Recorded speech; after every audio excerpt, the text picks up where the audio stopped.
SSC general math 8.3 এর আগে আমরা 8.3 এর বইগুলো করলাম, এরপর এক্সট্রা 1 2 করেছি। আজকে আমরা এক্সট্রা 3 নাম্বার করব। 3 নাম্বার প্রশ্ন যেহেতু বৃত্ত সংক্রান্ত জ্যামিতি, তো আমি আগেই বৃত্ত এঁকে নিলাম। এখানে কি বলেছে প্রশ্নে, যে ও কেন্দ্র বিশিষ্ট বৃত্তে এ বি ও সিডি দুটি জ্যা বৃত্তের অভ্যন্তরে অবস্থিত কোনো বিন্দুতে কি করে সমকোণে মিলিত হয়। অর্থাৎ প্রথমে আমি জ্যা দুটো আঁকবো, জ্যা দুটো এমন ভাবে আঁকবো যাতে এরা বৃত্তের ভিতরে সমকোণ উৎপন্ন করে। তাহলে আমি এ বি একটা জ্যা আঁকি, এ বি জ্যা আঁকলাম। এরপরে সিডি জ্যা আঁকবো, যা বৃত্তের অভ্যন্তরে 90 ডিগ্রি কোণ অর্থাৎ পরস্পর লম্ব, 90 ডিগ্রি কোণ অর্থাৎ পরস্পর লম্ব হয়। আমারটা একটু মনে হয় লম্ব হয়নি, তবে আমি আবার চেষ্টা করতেছি সোজা করার জন্য। এখন মনে হয় ঠিক হইতে পারে।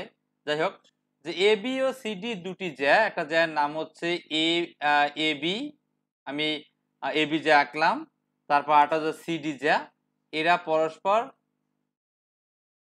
কি করে কোনো বিন্দুতে সমকোণে মিলিত হয়, অর্থাৎ লম্ব। সমকোণ না বলে ছাড়া কিন্তু লম্ব বলতে পারে। প্রমাণ করতে বলছে যে এ ও ডি কোণ, তো এ ও ডি অর্থাৎ এখানে ও কেন্দ্র আছে, ও কেন্দ্র অবশ্যই এ ও ডি যোগ করতে হবে, তাহলে এ ও ডি কোণ পাবো। তাহলে আমি প্রথমে এ কমা ও যোগ করি, এ কমা যোগ করি, তারপরে আমি যোগ করব হচ্ছে ও কমা ডি, তাহলে এ ও ডি কোণ পেলাম। ঠিক আছে, এই এ ও ডি কোণের সাথে কি আবার এ ও ডি কোণের সাথে বি ও সি কোণ, তাহলে বি কমা ও যোগ করতে হবে। তো বি কমা ও যোগ করি, তারপরে যোগ করব হচ্ছে বি কমা ও যোগ করার পরে যোগ করব হচ্ছে আমরা সি কমা ও, তাহলে সবগুলো কোণ কিন্তু আমি পেয়ে যাব। কিন্তু এমনি চিত্র দেখতে কিন্তু অনেকের ভয় লাগবে, আল্লাহ কেমন চিত্র, কিন্তু দেখতে কিন্তু অনেক সুন্দর লাগলো চিত্রটা, ঠিক না? একটা হচ্ছে এখানে ও বিন্দু আমি দিয়ে দিলে আর একটু স্পষ্ট হবে। এ কমা ও ও ডি কমা ও যোগ করেছি, বি কমা ও ও সি কমা ও যোগ করেছি। আমি কিন্তু সাধারণ নির্বাচন যেভাবে বলেছে ঠিক সেভাবেই কাজগুলো করেছি। সাধারণ নির্বাচনে যেভাবে বলছে যে ও কেন্দ্র বিশিষ্ট বৃত্তের দিলাম একটা ও কেন্দ্র বিশিষ্ট বৃত্ত, দুটি জ্যা বলেছে, দিলাম দুটি জ্যা, একটা এ বি জ্যা একটা সিডি জ্যা, পরস্পর সমকোণে মিলিত হয়। তার মানে হচ্ছে এরা লম্বভাবে অবস্থিত, যেহেতু সমকোণ, তাহলে যদি এখানে একটা বিন্দু দেই, সাপোজ এই বিন্দুটা হচ্ছে ই বিন্দু, এই যে বিন্দুটা, এই বিন্দুটা হচ্ছে আমি ই বিন্দু, অন্য কালার দিয়ে একটু দেই তাহলে ভালো হবে। এই বিন্দুটা হচ্ছে আমার ই বিন্দু, হ্যাঁ, এটা ই বিন্দু, ঠিক আছে। ই বিন্দুতে তার সমকোণে মিলিত হয়েছে। প্রমাণ করতে হবে যে এ ও ডি কোণ, তা এ ও ডি করতে হলে এ কমা ও ও কমা ডি যোগ করতে হবে। এরপর বি ও সি কোণ, বি কমা ও সি কমা ও যোগ করতে হবে। এদের যোগফল হচ্ছে আমার দুই সমকোণ। তো বিশেষ নির্বাচন আপনারা অলরেডি বুঝে গেছেন, সাধারণ নির্বাচন দেখে দেখে আমরা লিখবো, এবং যে কাজটা অতিরিক্ত করতে হয়েছে সেটা হচ্ছে এ কমা ও, ডি কমা ও, বি কমা ও এবং সি কমা ও যোগ করতে হয়েছে। তো আমরা একটু বিশেষ নির্বাচন লিখে ফেলি। বিশেষ নির্বাচন কি লিখবো, আমি বি নিয়ে সংক্ষিপ্ত লিখতেছি। বিশেষ নির্বাচন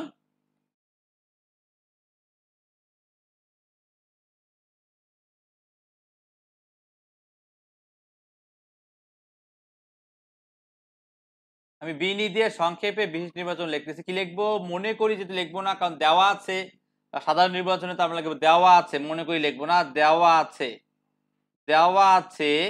কি দেওয়া আছে, ও কেন্দ্র বিশিষ্ট বৃত্তের, ও কেন্দ্র বিশিষ্ট, ও কেন্দ্র বিশিষ্ট বৃত্তের, ও কেন্দ্র বিশিষ্ট লিখলাম এখানে।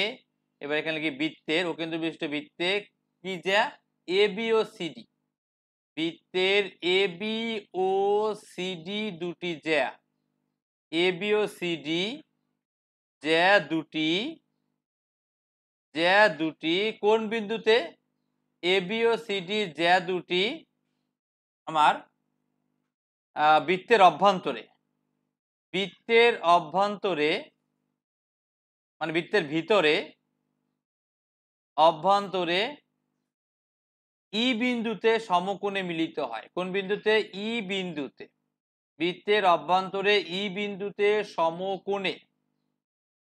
আমি আবার বলতেছি, এটা সারা চেঞ্জ করে লম্ব, লম্ব বলতে পারে, সমকোণে মিলিত হয়েছে। সুন্দর করে লেখেন, সমকোণে মিলিত হয়েছে। কি বললাম, দেওয়া আছে অকেন্দ্রবিষ্ট বৃত্তের A B O C D যা দুটি বৃত্তের অভ্যন্তরে ই বিন্দুতে সমকোণে মিলিত হয়েছে, এলো যা দুটি মিলিত হলো। তারপরে প্রমাণ করতে হবে যে এ ও ডি কোণ, কিন্তু এ ও ডি কোণ তো আমি সরাসরি পাবো না, এ কমা ও ডি কমা ও যোগ করতে হবে। তাই আমি লিখব যে এ কমা ও, তারপরে সেমিকোলন দিতে পারো, ও কমা ডি, তারপরে সেমিকোলন, বি কমা ও, তারপরে আবার সেমিকোলন দিতে পারো, এরপরে সি কমা ও যোগ করি, এটা আমরা আগে যোগ করে নেব, কারণ এ ও ডি কোণ পেতে হলে আমার কিন্তু এ কমা ও কমা ডি, বি কমা ও কমা সি কমা ও যোগ করতে হবে। ঠিক আছে, তারপর লিখবো প্রমাণ করতে হবে যে, যোগ করি, ফলে ফলে কথা আরেকটা লিখতে একটু লিখে দিতে পারি, ফলে এ ও ডি এবং বি ও সি কোণ উৎপন্ন হলো, না লিখলেও হবে, লিখলেও হবে ইচ্ছা, বি ও সি কোণ উৎপন্ন হলো। এই ফলের কথাটা লিখলেও পারো, না লিখলেও পারো, উৎপন্ন হলো। এরপরে এগুলো প্রমাণ করতে হবে যে, প্রমাণ করতে হবে যে কি প্রমাণ করতে হবে, এ ও ডি কোণ যোগ বি ও সি কোণ সমান 180 ডিগ্রিও বলতে পারে স্যাররা, অথবা 2 সমকোণও বলতে পারে। কথা বুঝছো, এখানে 2 সমকোণ ও যা 180 ডিগ্রিও তা কোনো সমস্যার কোনো কথা না। তো আমরা যেটা বলে বলুক স্যারদের ইচ্ছা, তো আমরা লিখে দিলাম এখন সাধারণ নির্বাচন অনুসারে লিখে দিলাম 2 সমকোণ। তো বিশেষ নির্বাচনে কারো কোনো প্রবলেম আছে কিনা, কোনো প্রশ্ন আছে কিনা? চিত্রটা আঁকলাম, প্রথমে চিত্রটা আঁকা ও ব্যাখ্যা আমি সুন্দর করে বলেছি, এবং বিশেষ নির্বাচন লিখলাম, সাধারণ নির্বাচন দেখে দেখে একটু কাজ করেছি, কি এ কমা ও, বি ও কমা ডি, বি কমা ও, সি কমা ও যোগ করেছি। কোন সমস্যা আছে কিনা তাহলে বলেন, প্রশ্ন করেন। অনেকেই বলতে পারে স্যার অঙ্কন কেন লাগবে, আপনি তো অঙ্কন অলরেডি করে ফেলছেন। না, অঙ্কন কিন্তু আমি করিনি, এখানে এ কমা ও কমা ডি, বি কমা ও, সি কমা যোগ করেছি এজন্য, এই যে আমার সাধারণ নির্বাচনে আপনারা যদি পড়ে দেখেন বইতে, সাধারণ নির্বাচনে বলছে এ ও ডি কোণ, তো এ ও ডি কোণ করতে হলে এ কমা ও এবং ডি কমা যোগ করতে হবে। তো এটা কিন্তু অঙ্কনের মধ্যে পড়ে না, অর্থাৎ আমার প্রমাণের জন্য যে যা আঁকতে হয় সেটা অঙ্কনের মধ্যে পড়ে। আর যেটা সাধারণ নির্বাচন অর্থাৎ যা প্রমাণ করতে বলবে সেটার জন্য যেটা হয় সেটা হচ্ছে তোমার সেটা কিন্তু তোমার কি বলে, সেটা কিন্তু তোমার অঙ্কনের ভিতর পড়ে না, সেটা হলো বিশেষ নির্বাচনের মধ্যে। তো যা কাজ করেছি বিশেষ নির্বাচনের মধ্যে, অঙ্কনের মধ্যে দুটো কাজ করতে হবে, একটা হচ্ছে বি কমা ডি যোগ করতে হবে। কি করতে হবে? বি কমা ডি যোগ করি। ঠিক আছে, অঙ্কন কি করব, বি কমা ডি যোগ করি, এই বি আর এই ডি যোগ করব, আর কি যোগ করব, একটা যোগ করলাম, বি কমা ডি যোগ করব এবং বি কমা সি যোগ করব। বি কমা ডি ও বি কমা সি এই অঙ্কন করলাম, বি কমা ডি ও বি কমা সি যোগ করে, দেখেন চিত্র কিন্তু আসলে জটিল মনে হচ্ছে আরো, বি কমা ডি ও বি কমা সি যোগ করলাম, আমি নীল কালি দিয়ে যোগ করলাম অঙ্কন। দেখেন আপনারা বুঝতে পারতেছেন কিনা। তো আমরা লিখবো কি অঙ্কন এখানে, যে বি কমা ডি এবং বি কমা সি যোগ করি, বি কমা ডি এবং বি কমা সি যোগ করি। ওকে, তো বি কমা ডি এবং বি কমা সি আমাদের কিন্তু যোগ করা হয়ে গেল। এখন আমরা প্রমাণে চলে যাব। প্রমাণে কিভাবে প্রমাণ করব, এ ও ডি ও বি ও সি, এ ও ডি কোণ একটু ভালো করে আপনারা তাকাই দেখেন, যে এ ও ডি কোণ হচ্ছে এডি চাপের উপর দণ্ডায়মান কেন্দ্রস্থ কোণ, আবার বি ও সি কোণ হচ্ছে বিসি চাপের উপর দণ্ডায়মান কেন্দ্রস্থ কোণ। প্রমাণের ক্ষেত্রে আগে আমার কিন্তু আগের রুলস গুলো, অর্থাৎ আগে যে নিয়মগুলো আমি শিখেছি সেই নিয়মগুলো কিন্তু আমাকে একটু স্মরণ করতে হবে, তাহলে কিন্তু আমার প্রমাণটা সবচেয়ে তাড়াতাড়ি হবে। তাহলে আমরা প্রমাণে তাড়াতাড়ি চলে যাই, আমি রুলসটা কিন্তু অলরেডি আপনাদের মনে করে দিলাম। তো প্রমাণ, তাহলে প্রমাণে আমরা কি লিখবো, এডি চাপের উপর দণ্ডায়মান বৃত্তস্থ কোণ ও কেন্দ্রস্থ কোণ, কোনটা কোনটা পাই, এডি চাপের উপর দণ্ডায়মান বৃত্তস্থ কোণ ও কেন্দ্রস্থ কোণ, কোনটা কোনটা পাই একটু খেয়াল করেন। কি লিখবো, প্রমাণ 1 নম্বর ধাপ দিতে পারেন যে এডি চাপের উপর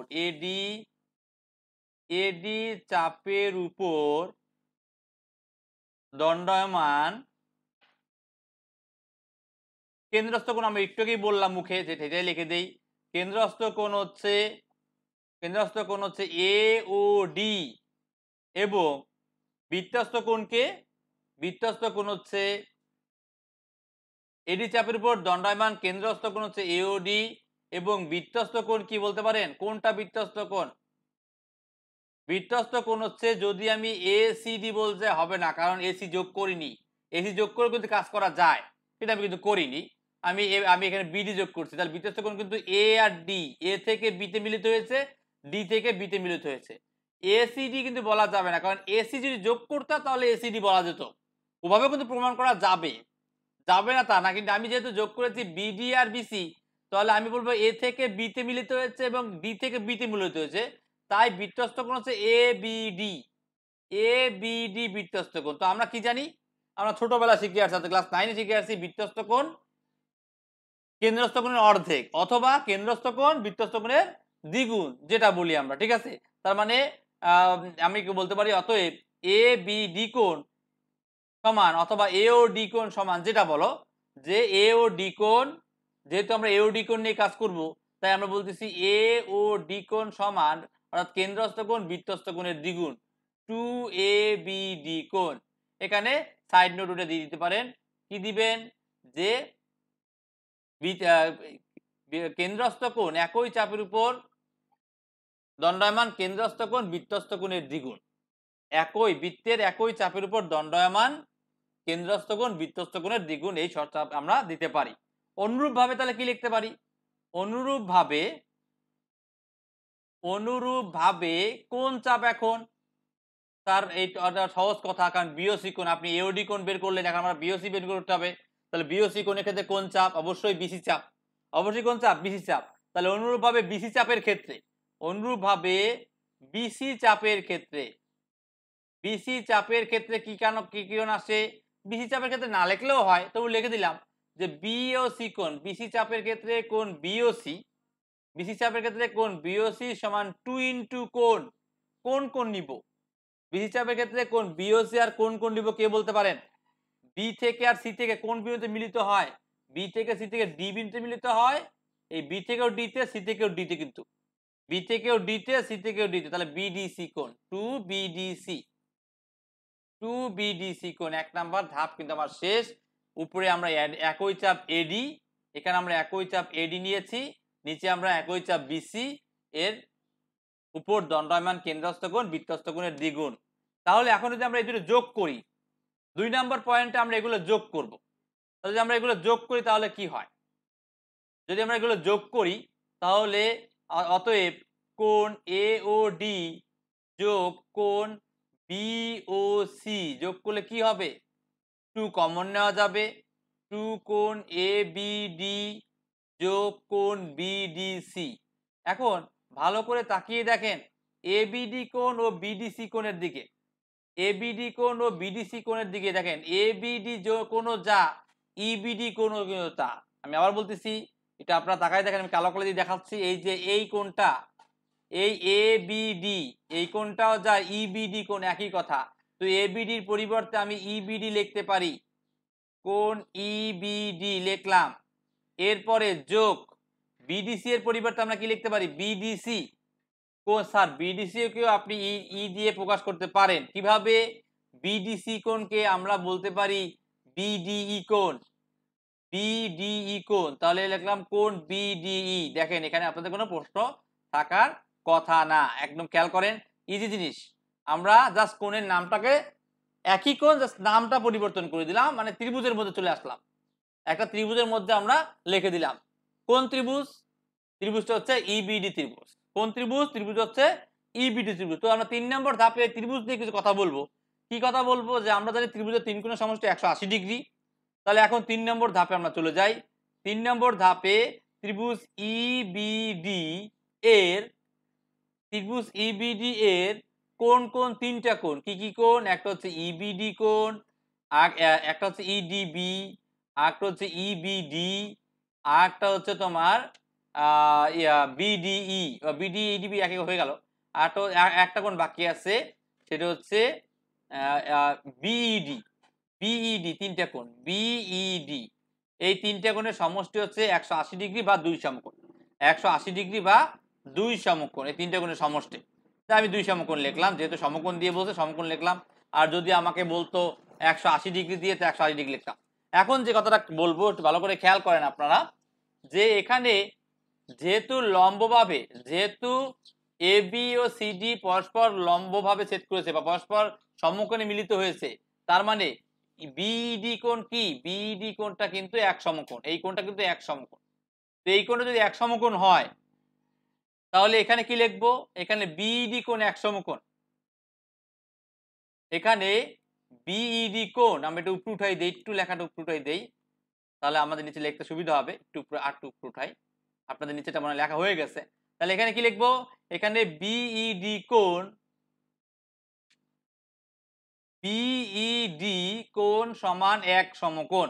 কেন এক সমকোণ, সাইড নোট দিতে পারেন, যেহেতু এবি এবি লম্ব সিডি, এটাও লিখতে পারেন, অথবা লিখতে পারেন যে এবি ও সিডি পরস্পর সমকোণে মিলিত হয়েছে। তা সুতরাং বাকি দুইটা কোণের সমষ্টি কত, এক সমকোণ হবে, কারণ এখানে যদি বসাই দেই তাহলে আমরা লিখতে পারি সুতরাং কোণ ইডিবি যোগ কোণ ইবিডি সমান এক সমকোণ। ঠিক আছে, এক সমকোণ, ওই রুলস থেকে আমরা এটা পেলাম। তো এই মানটা আমরা এখানে বসাই দিব, তাহলে এক সমকোণ ইন্টু এক দুই, মানে দুই সমকোণ হবে। তাহলে অতএব 4 নম্বর ধাপে আমরা কি লিখতে পারি, অতএব কোণ এ ও ডি যোগ কোণ বি ও সি, এ ও ডি কোণ যোগ বি ও সি কোণ সমান কি হবে, সমান হবে হচ্ছে আমার 2 ইন্টু এক সমকোণ, তার মানে হচ্ছে 2 সমকোণ, 2 ইন্টু এক সমকোণ তার মানে হচ্ছে 2 সমকোণ, এই হচ্ছে প্রমাণিত।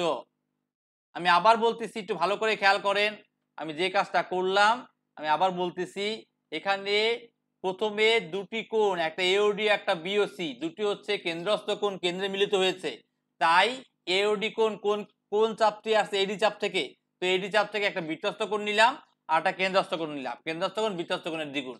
আবার একই নিয়মে বিসি চাপ থেকে কেন্দ্রস্থ কোণ বৃত্তস্থ কোণের দ্বিগুণ, উভয়টা যোগ করলাম, 2 কমন নিলাম, এবিডি কোণের আরেকটা নাম হচ্ছে ইবিডি কোণ, বিডিসি কোণের আরেকটা নাম হচ্ছে বিডিই কোণ, কারণ একটা ত্রিভুজের মধ্যে নিয়ে আসলাম, তো ত্রিভুজের তিন কোণের সমষ্টি 2 সমকোণ, কিন্তু তার মধ্যে একটা কোণ হচ্ছে এক সমকোণ। কেন, কারণ এ বি ও সিডি পরস্পর ই বিন্দুতে, এটাও লিখতে পারো যে এ বি ও সিডি পরস্পর ই বিন্দুতে সমকোণে মিলিত হয়েছে, এটাও লিখতে পারো। এখানে সাইড নোটটা এটাও লিখতে পারো যে এ বি ও সিডি পরস্পর ই বিন্দুতে সমকোণে মিলিত হয়েছে, তাই কিন্তু বিডি কোণ এক সমকোণ। ওকে, তো একটা এক সমকোণ হলে বাকি দুইটা অবশ্যই এক সমকোণ হবে, তো এখানে আমরা মান বসিয়ে দিলাম, তাহলে 2 সমকোণ প্রমাণিত। দেখেন কোনো প্রশ্ন আছে কিনা, তাহলে প্রশ্ন করেন।